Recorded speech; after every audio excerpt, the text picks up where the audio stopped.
what do you do when you see someone you don't know well dealing with an issue that you're pretty sure you could help with, but they haven't asked for your help? Mm-hmm. I had a friend that came to visit me, an elder herbalist with many, many years of experience by the name of Christopher Hedley. Christopher Hedley, he's on our team. Look him up. He's got some interesting viewpoints, a very nice man. And he taught me something that stuck with me, and that is you never give unasked for advice. He was telling me some story about, being on a bus in London, and this woman was like, "Oh, you're an herbalist," and telling her everything about what was wrong with her and her heart issues and her time with the doctor. And he said to me, "But I couldn't give her any advice because she didn't ask me for it. She just wanted me to listen." And I've come to the conclusion in my own personal experience that that's really important. I think that's really, really important. I don't think that giving unasked for advice is really helpful. What's it about? You might think that by giving unasked for advice, you might be helping this person. The reality is that unasked for advice generally isn't taken.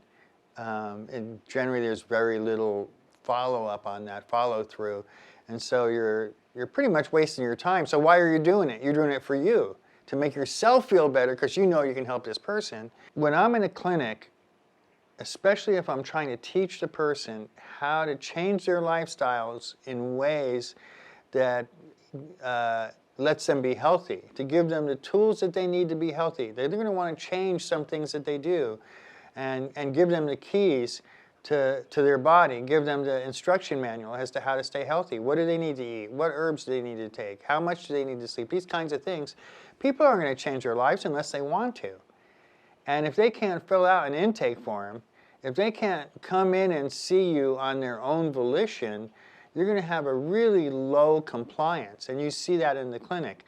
There's a person who calls up and says, "Did my mother send you that intake form yet?" And I'm like, "No." He says, "Well, my mother needs to come and see you, and I told her she has to come and see you. And if you don't get an intake form, you call her up. Here's the number. Tell her daughter said she had to come." And of course, the woman has fibromyalgia and diabetes. That mother's not going to change their life if they can't fill out an intake form and make the appointment on their own. And they're going to need to change their life and change their habits if they want to work with those types of chronic illnesses. So I'm pretty firm about that. If you see somebody that you think you can help, you should not give unasked for advice. There is no lack of sick people. There's so many sick people that need your advice and help, and that they should be coming to you.